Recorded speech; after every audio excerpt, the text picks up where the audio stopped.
Datang dalam sebuah hadis dari Anas bin Malik radhiyallahu taala anhu, diriwayatkan oleh Al-Imam At-Tirmidzi rahimahullahu taala dan selain beliau. Kata Anas bin Malik radhiyallahu anhu, pernah suatu hari kami duduk bersama Rasulullah sallallahu alaihi wasallam di dalam sebuah majelis ilmu. Ketika Anas bin Malik dan para sahabat yang lainnya sedang duduk dengan Rasulullah sallallahu alaihi wasallam di dalam sebuah majelis ilmu, tiba-tiba Rasulullah sallallahu alaihi wasallam mengatakan kepada para sahabat, "Wahai para sahabatku, sebentar lagi akan datang ke hadapan kalian seorang pemuda yang akan menduduki surga Allah Subhanahu wa taala." Ini merupakan kabar gembira dari Nabi. Sebuah kabar gembira dari Rasulullah sallallahu alaihi wasallam di mana beliau sallallahu alaihi wasallam tidak pernah berbicara dengan hawa nafsu beliau, melainkan itu adalah wahyu dari Allah Subhanahu wa taala. Tidak lama setelah itu, kaum muslimin dan muslimat yang dirahmati Allah, datanglah salah seorang pemuda dari kalangan Ansar dalam keadaan masih ada bekas air wudhu di jenggotnya tersebut.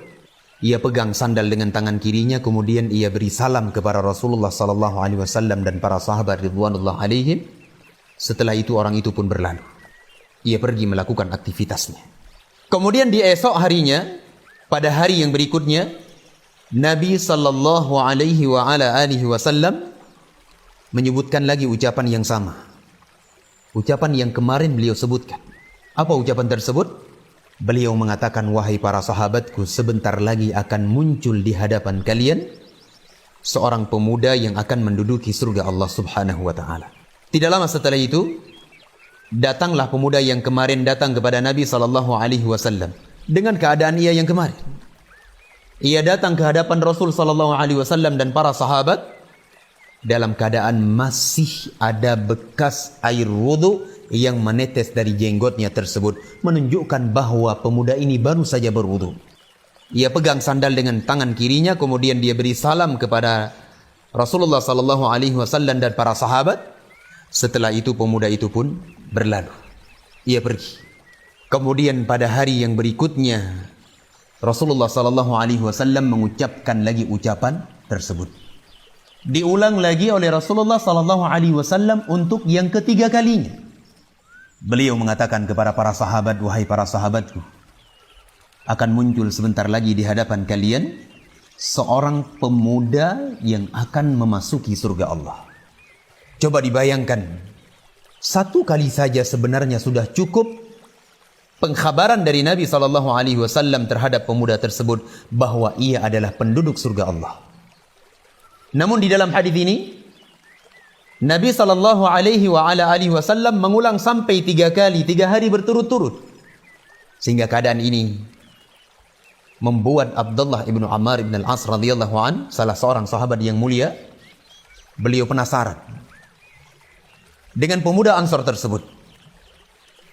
Sehingga beliau mengikuti jejak perjalanan pemuda Ansar tersebut sampai ke rumah pemuda Ansar itu.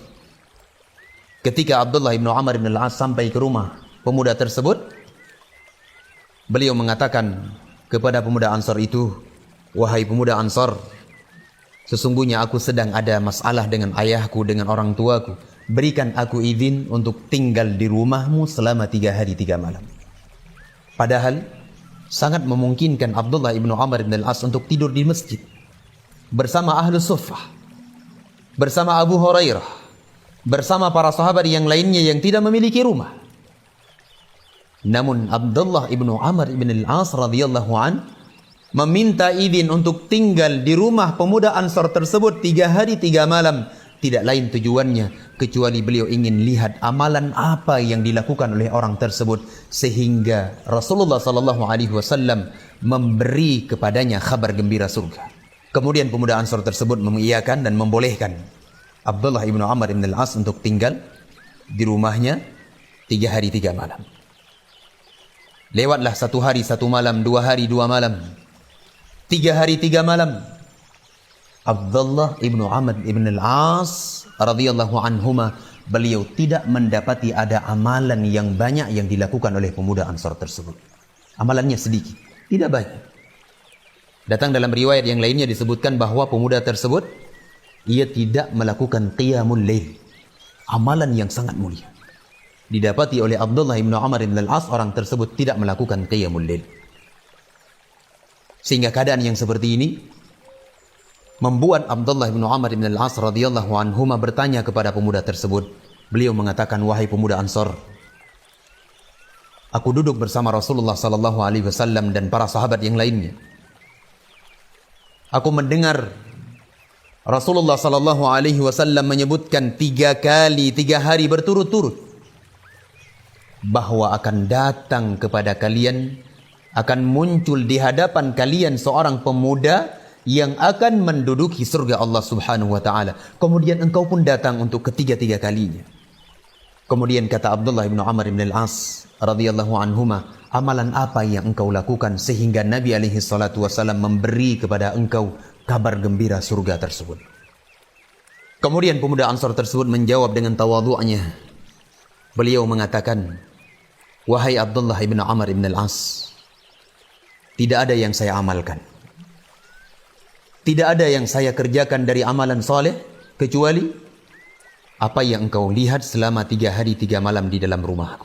Itulah amalan saya, tidak lebih dari itu. Jawaban ini sehingga beliau berpaling dari pemuda tersebut. Ketika beliau berpaling, pemuda Ansar itu memanggil kembali Abdullah bin Umar bin Al-As. Dipanggil, kemarilah wahai Abdullah. Ketika Abdullah bin Umar bin Al-As datang kepada pemuda tersebut, pemuda itu kembali mengatakan, wahai Abdullah bin Umar bin Al-As, tidak ada yang saya lakukan dari amalan kecuali yang engkau lihat selama 3 hari 3 malam di dalam rumahku. Itulah amalan saya. Akan tetapi aku tidak pernah merasakan di dalam hatiku ini perasaan apapun, baik itu dengki, iri, buruk sangka, dendam, ingin membalas sebuah kezaliman dengan kezaliman, kejelekan dengan kejelekan. Tidak pernah ada di dalam jiwaku keinginan-keinginan dan perasaan-perasaan seperti ini terhadap saudara-saudaraku kaum muslimin. Luar biasa.